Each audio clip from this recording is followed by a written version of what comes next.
you got to be like most small businesses. You got to be willing to be the guy or gal that's cleaning the toilets, that's picking up the trash, that's facing the product in the cooler, that's, I mean, sweeping up the rope strand. Like you got to do it all, and then, get the marketing going so you got leads and just take care of your people. I think that's really the big three, I'd say. You're an inspiration to our entire organization. Welcome to the Gym Marketing Made Simple podcast. We're going to be talking the done-for-you marketing and sales strategies proven to work with boutique fitness gyms to increase quality lead flow and grow your revenue. Don't try to be a professional marketer and waste tons of money. Let the experts at Lasso do it for you. And now, here are your hosts, Blake Ruff and Sherman Merritt. All right, guys, how you doing? Another episode of Gym Marketing Made Simple. I'm Sherman. We have Blake.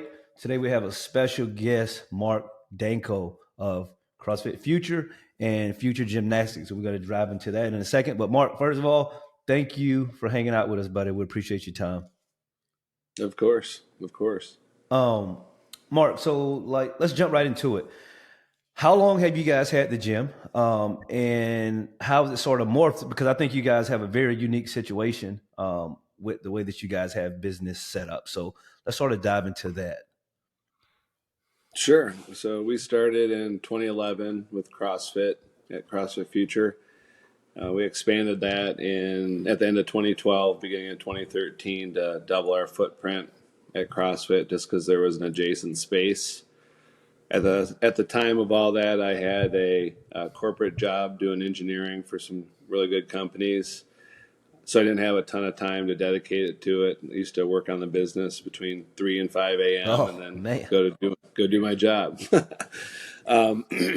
then over the years, we expanded into gymnastics. Our daughter was a high-level gymnast, so partnered up with Christian Gallardo and opened up Future Gymnastics Academy in 2017. And then in 2019, I started doing this full time. So since then, we've opened up 2 additional gyms. We opened up Future Athletics, which is our court sports gym, so basketball, volleyball, pickleball. And then we opened up Future X, which is our performance gym, just this past June. So that's what we've been doing. Yeah, you guys have been busy. You guys have been busy, growing like crazy. I know, because when you guys first reached out to us, I was semi-confused because I was like, what are you guys doing? It seemed like they have everything going on. And being totally honest, at first we thought like, man, these guys are going to be a mess. Look at these websites. Like they have all this stuff going on. There's no way they do all this. And then we figured out you guys actually did all that. So first let's dive into the CrossFit piece. So you guys, that was your bread and butter at first. And then like you said, just your daughter, she was high level. So you guys just start looking into joining the gymnastics piece, or how did that come about?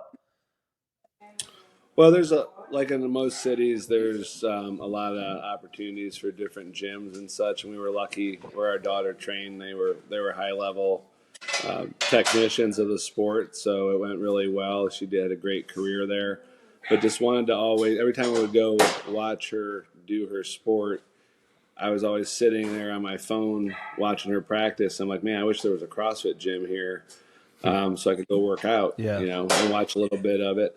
So we just flipped the script on that. Since we had the CrossFit gym, I was like, well, let's just bring gymnastics here. And then my wife, Katie, had grown up in her family's gym.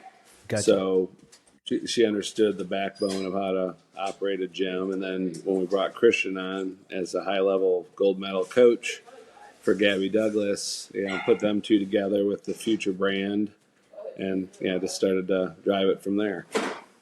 Gotcha. Huh? Yeah, that's pretty incredible. So, how many kids, like with the gymnastics piece? How many? How does that work? Because I know some people, they don't even know. They're just hearing this and like, what do you mean gymnastics? What? Mm-hmm.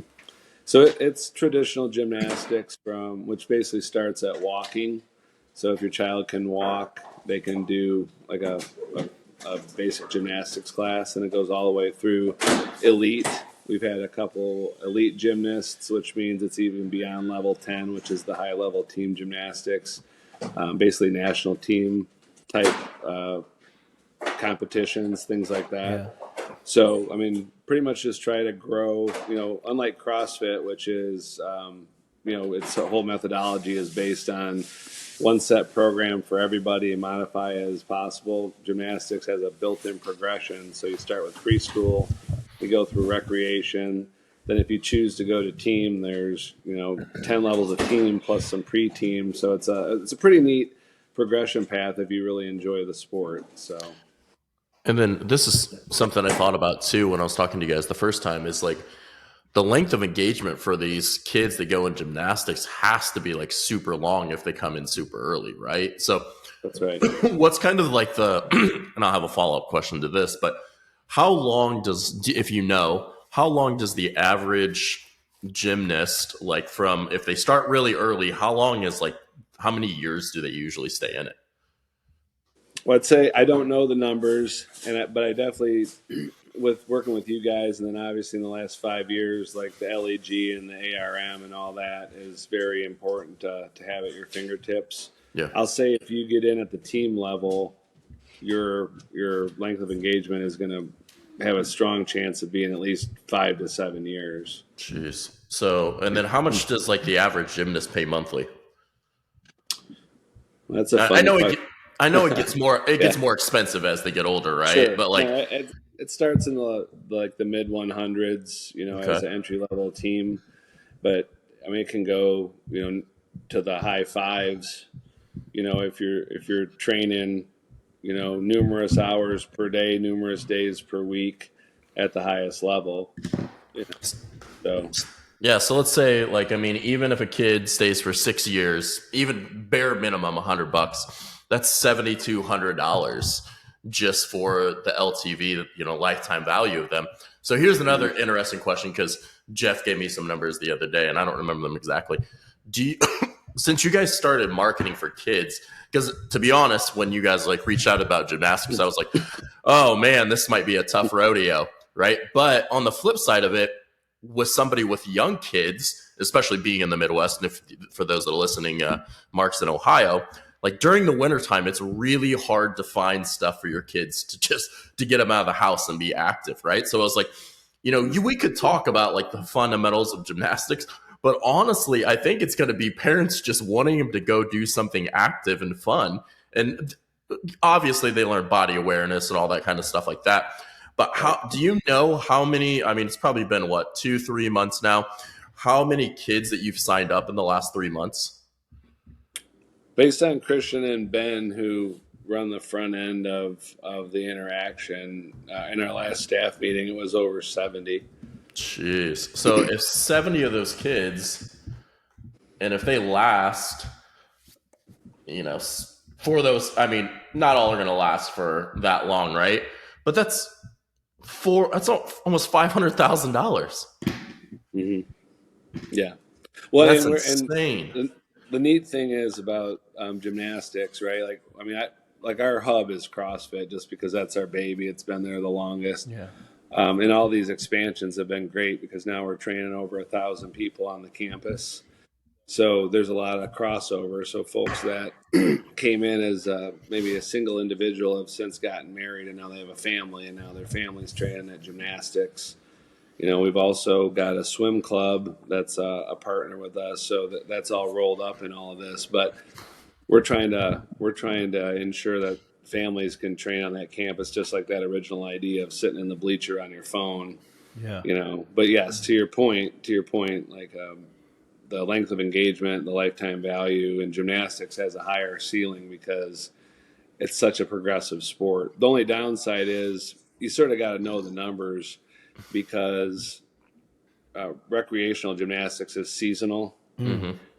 So like once you make the decision to join team, I equate like ice hockey and gymnastics as probably the two sports that at a young age you pick. If you pick one of those sports at a high level, that's what you're doing. Yeah. Yeah. And that's why we try to include a lot of different fitness aspects in gymnastics, just so they're getting lateral movements and well-rounded techniques and things like that. But yes, once you pick team, that LVT and that length of engagement is pretty easy to project because you're in it for the long haul. Yeah. And I mean, if you think about it, like I think of like when I was a kid, I started in like Taekwondo pretty young, but I did that all the way through high school, right? Probably 8, 9 years, right? And like you said, levels to get to a black belt or whatever it is. But even if you lost 50% of those 70 kids, 35 of those kids, that's still over 200 grand. And, you guys have spent, I mean, $6,000-7,000 to get 250 grand of lifetime value is just incredible. So I think, a lot of these people listening to it, if you don't have just like, say you have, a Taekwondo studio, gymnastics, or whatever like that, and you can get kids into such an early age, it's a huge benefit because you can predict pretty easily, even if it was 50% of these kids and they do stick with it and I do a great job, like the value of that is insane. And I mean, I think, I know Jeff at Friendship was talking about, he knows that it might have been you guys or somebody else, but they're like on a lot of gymnastics studios are just on wait list because they have so many kids. It's nuts. Well, and we're still relatively young in the game, which is even scarier and more fun. So we're only 7 years in, and our space is very, very nice, but it wasn't built for that purpose. So we're getting ready to invest in an expanded space that was built for that purpose, because most of these gyms, CrossFit gyms, they all start in warehouses, which is what we did for gymnastics. Correct. And sometimes you're landlocked, which is where we're at. So we're pretty close to where we have to get that done. It's been on our radar for a while. But to your point, Blake, key to that, I feel, is also showing the families the progression path, so that they know that it's not just, I'm just taking them to gymnastics, because there's 7 or 8 different levels of progression, some of them regardless of age, that, you want to stay ahead of them. And it's not like you're doubling their rate every month. I mean, but as you add hours to the training week, obviously that calls for a tuition increase. So it's sort of neat in one regard as a business owner, because if you take care of the client the way you should, like, you're naturally raising the rate every time they progress. Yeah. It's for more value as well. It's not like a hidden fee. You're going from 1 hour a week to 2 to 4 to 8 to 16 hours. So it's a lot different than some of the other models where it's in CrossFit. Like, if you raise it $20, that's a big deal. Yeah. Yeah. And it's like anything else, right? Like, parents will pay an obscene amount of money for their kids that they'll never spend on themselves. Mm-hmm. And it's That's like, right. As my son gets older and gets into athletics, like sports, and like Sherman's kids, as they get, good at basketball, like, you'll shell out a good amount of money so that they get the experience that they need to be on the teams that they want to be on and things like that. Right. Mm-hmm. Like, I saw a funny video the other day, and it was the same for me. Like, now every one of these travel baseball kids have a $300 bat. They barely ever hit the ball anyways. But back in the day, even when I played high school ball, we all shared like one bat. So like, the price that like parents just shell out obscene amount of money on these kids these days. So I think, one thing for you guys listening, even if you don't have a gymnastics studio or Taekwondo, Krav Maga, or whatever it is, you could still implement like a kid's performance at a young level to like get them in. And like, you'll notice that parents will spend a lot more money on their kids than they will themselves. It'll be way easier to get them to sign up. And, I think that's something a lot of people don't implement into their studio. And I didn't, but I think it's something that could easily done that's going to translate in very high revenue. Yeah. Mm-hmm. So let's sort of talk about the CrossFit piece, because so, let's start off as your main thing, and then you guys grew this amazing business. Now, the CrossFit piece, how big is that as far as being a piece of the puzzle, right? Like, how many members do you guys have? What are your plans to grow it? Like, what's that looking like? So we're north of 250 members. Gotcha. And, in Columbus, there's, we're all the CrossFit gym owners are friends. I just had a couple that's moving here from Atlanta, and they're going to be here for 6 months. I didn't know where they were going to ultimately land. So I'm like, hey, yeah, if you end up landing in Dublin, I know a guy, Jeff's over, and so on. So so really right now, we don't plan on expanding our CrossFit gym. Got you. It'd be neat to have you guys over sometime if you're ever in the area, but we've got plenty of room within the CrossFit gym to, take on 20, 25, 30 people in a class. And that would be about our cap of what we would want to do. Gotcha. And we probably have 7 hours during the day that we don't even run classes. Yeah. So that's our natural expansion point. Correct. In fact, about 4 months ago, we removed our noon class, and now our 9 a.m. is, all the classes are great, but our 9 a.m. is like pretty hype now. Yeah. And we don't want to lose that. Correct. That's half the fun of CrossFit class is, how fun the crowd is with more people in it. Yeah. So, but expansion wise, we're pretty good with CrossFit. All our gears, up to date, Yeah. and all that stuff. And then other than that, it's really just work with you guys to continue to impact the community, and we also have a lot of tentacles. So if somebody's not interested in CrossFit, like we're showing them the performance gym as well. So it's a jump ball. When I ask them what their number one goal is, if they want to get strong, we take them over to the CrossFit or over the performance gym and do personal training. If they want to do like the three-headed monster of CrossFit and lose 15 pounds or something, then CrossFit is the path. So we usually pick between those two as a starting point. So we have a couple of avenues to make sure we're hitting their goals. Yeah, no, I love it. I love it. I think you guys are running a phenomenal business with everything that you have going on. So tell me this, what has been, one of the biggest systems and procedure changes that you guys have had to make since running ads, right? Because I know like a lot of times people, they'll be like, oh yes, I'm ready to run these ads and I have these systems in place, which you guys probably did. You guys already had a big business, but I know at times people aren't used to getting this many leads and this many people following up and reaching out. Like, what have you guys learned or implemented since you've been working with us? Well, I'd say the number one thing, which I've been a fan of this for a long time. In fact, we put a board in place for this 2 or 3 years ago, and it just sort of didn't work. But once we met you guys, it's taken off, which has been great for me to see. Is we have a daily leads meeting, so that's at 10:30 in the morning. Mac and Ben and I don't know if you've heard the name Mac, but so the way we've got this set up is Ben runs all the technology interface with you guys, like the app. Yep. So he'll do all the dialogue. I'll do 95% of the tours once the meeting's set up. Yep. And a lot of that has to do with the fact that I'm a little bit older, so people understand when they come in and meet me that I've been around for a while. Correct. We talk about that too, like the perception of, not that Ben or Matt can't close that, but I've been through every nook and cranny of that gym, so I can pretty much answer most of the questions that people would have. So Ben's on the front end, I'm in the middle, and then Matt is the closer.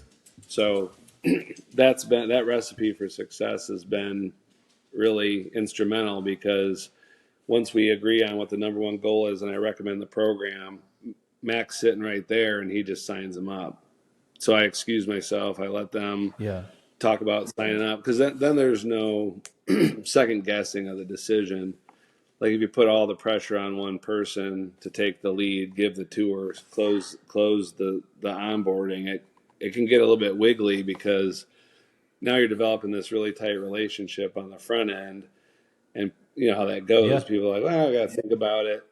Not that we don't get that, but I'd say if we get somebody in the door, 8 times out of 10, they're signing up before they leave. Yeah.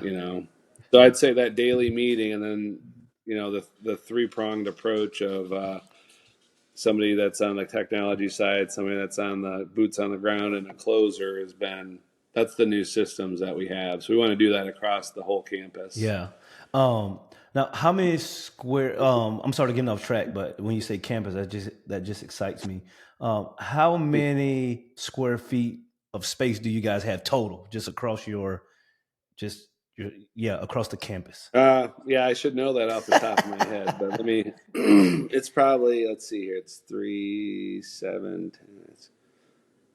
probably 30,000. It's not a crazy number. Yeah. It's not a crazy number. Um, CrossFit's is 5. Basketball, court sports is about 8 or 9. Let's call it 10. So there's 15. The new gym's 3, which we're actually expanding that this spring. So yeah, 30 to 35, I'd say. Okay. So Man, that's a lot of space to keep up with. 35,000. man, that's a lot of space. That's crazy. No, that's good. So, what would you tell a young gym owner coming into the space trying to figure it out? Like what would be some things you would tell them so that they could have success? Well, I mean, there's probably 5 or 6 main things that I would say. I mean, obviously you gotta bleed this stuff to make it happen. Yeah. I mean, I had a great job for 25 years doing engineering, but this is where I really ultimately belong. So, I mean, when I'm at the gym, I mean, sure you have bad days, but most of the time, like people can see it in my face that I actually want to be there. Yeah. So you can't really look at, like most things, you can't really look at it like I'm going into this for the money. Correct. You got to, because especially as a CrossFit gym owner, I mean, you got to go into this because you love it, and then you figure out ways to make it a career. So I'd say number one, you got to love it. I do feel strongly that what you guys do, which I wasn't necessarily on board with any of this because I was ignorant to it. Yeah, I remember that. I remember that first call. I remember you were like, "Hey, I'm a little hesitant. I don't know about this stuff." I remember that. Yeah, that's right. Well, and I trust Jeff. And like we're not even that tight. Like I don't hang out with him outside of here, but I trust him. Like I've hung out with him a handful of times. I like what he does. I mean, but I would consider him a really good friend, even though I don't talk to him that much. But just when he mentioned about you guys at the Rogue affiliate gathering, I was like, wow, what is this? Yeah. And I was intrigued. But I would say that's the second thing too, is you have to have a marketing, sales leads approach, to get, I mean, it's really exciting. I mean, like Mac's job, right? I just mentioned his name a couple of times, but that role didn't exist.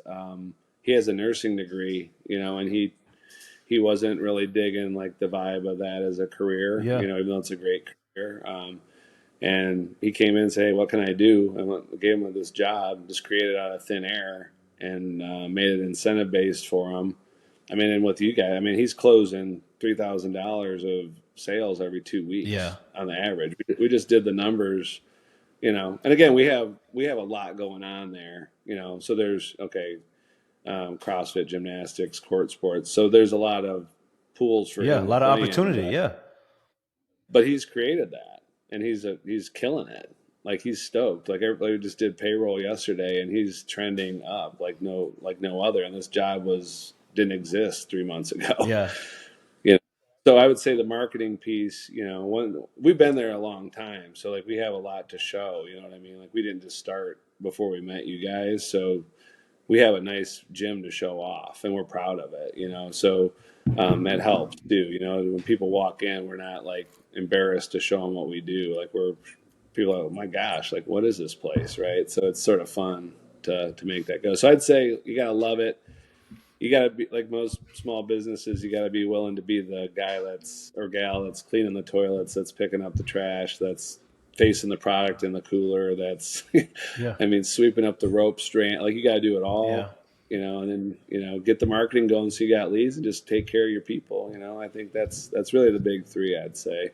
Okay. No, that's good. Because here's the thing, like a lot of times when we talk to quote unquote bigger gyms, right? They'll be like, "Oh, I'm good. I have 400 members. I don't need to market." Like I always sort of like cringe and smirk and say, "Hey, okay, like no issue. Like obviously you're having some success." But my thing is, I always sort of equate it to Nike and Lululemon and all these other major brands. Okay, I get it. You have 400 members, but like Nike has billions of dollars and they still market. Lululemon makes billions of dollars and they still market. So like, I don't understand why, some of the bigger gyms feel like, well, I don't need to market. Like that always blows my mind. Well, it's really enhanced. It's enhanced our, obviously we really enjoy what we do, but it's almost enhanced what we've done, because we're creating more careers. Like my son, he just graduated with a civil engineering degree, and we brought him on as a project manager. We couldn't have done that without you guys. We weren't in a position to do that. Yeah. So, same thing with Mac. And now we got 2 more guys that grew up in the gym. They bleed future, and one graduates in 4 months. So we're like scrambling to get a job description together for him that encompasses the campus, because of what we're doing with you, because we're like, we create these roles that are incentive based. So it creates a good standard of living, but then they go to bat for what's happening. Correct. Like if they can, and their relationships help the business grow. So yeah, I mean, the more that we can help other people that want to be a part of it, I mean, that sort of makes it worthwhile, Yeah, no, I love it. I love to hear all the opportunity you guys have created. You give us a little success, a little piece of that. Like that's pretty cool to hear that, because I didn't know, some of this stuff. Like you guys be able to create more opportunities because you're getting more leads and you're getting more sales. So it's just a beautiful life cycle here, and like that's really good to hear. I'm excited for the future. So last question before we get out of here. Don't want to take up too much of your time. Sort of a personal question. What do you like to do for fun? What do you like to do for fun? Well, we're not a big vacation family, but we do go to northern Michigan a lot, and do snow sports, and then just go to the Upper Peninsula up there on the big open, Lake Michigan, and enjoy water sports up there. So that's our free time. I'd say during the week. I know this sounds weird, but like we're pretty much the gym's our extended family. Yeah. So I mean, we just redid one of our lobbies, getting out to see some of this stuff. I know. We're gonna come up. We're gonna come up and see it. Okay. Yeah, just like that's your extended family. So I'd say like I think Ben and Mac could speak to this. So could a lot of our staff. They're just chilling out with these dudes and gals outside of the gym, just finding stuff to do together. And I think that's our free time stuff. Is just, I mean, because when you work the 9 to 5, right? Because that's what we all sort of grow up to do. Initially, you sort of get locked into that. But now, like when your whole day is focused on other people and improving their lifestyle, you're just doing stuff just pops up, So now, all right. We say winter sport. Well, first of all, do you snowboard? That's my first question. Yeah, but I'm over 50, so I pretty much just go down the hill carving now. I don't do any jumps. I just get down the hill. All right, because last year, my first year snowboard, I talk about this every episode with anyone that snowboard. Last year was my first year, and it took me 5 days to quote unquote get it. Then it finally clicked. But Mark, I took a beating for 4 days. Yeah. I took a beating. Right. But I didn't quit. As you should. But I didn't quit, and it was definitely worth it. And I'm excited to go next year. Like I'm fired up. So yeah, but you stuck with it. So that you do have to get through that, because what mostly happens is you'll take a buddy on a trip, and you're like, yeah, I'm going to snowboard, and then you're on your buns for the whole for 2 days straight, right? It's like, yeah. Okay. But good for you. You're over that hump. Yeah, I'm over the hump now. Like I'm over the hump. So, one of the things I noticed was that the snowboarders, because I went out to Colorado, the snowboarders stick together sort of like CrossFitters, right? Like even like the guys, they would like fly past me and like they would literally be like, "Hey, keep it up, don't quit," and they would just keep going, and because everyone's been there, right? Like everyone understands, like, this is part of it. So like that was definitely cool. Yeah, that's awesome. Well, but yeah, man. Well, we won't take much of your time more. Just thank you for hanging out with us. If someone wants to, get in contact with you, learn a little bit more about you, like how can they get in contact with you, Mark? Yeah, you can just send me an email at mark@futurebty.com. Perfect. Yeah, I'd be happy to exchange phone number at that point, and if they needed a call or something, I'd be happy to talk to them. So because I'm pretty sure some folks are going to be fired up. We're going to inspire some people, help some people from this podcast. So, all right. Good. All right, guys, as usual, tell a friend to tune in, and we will see you guys next week. All right. Yeah. Thank you for listening to the Gym Marketing Made Simple podcast with Blake Ruff and Sherman Merricks. We hope you enjoyed. We believe marketing should increase revenue and not waste money. So book your free call today. Head on over to lassoframework.com. That's LASSOFRAMEWORK.com and find the right words, get more customers, and increase your revenue. We'll see you here next time.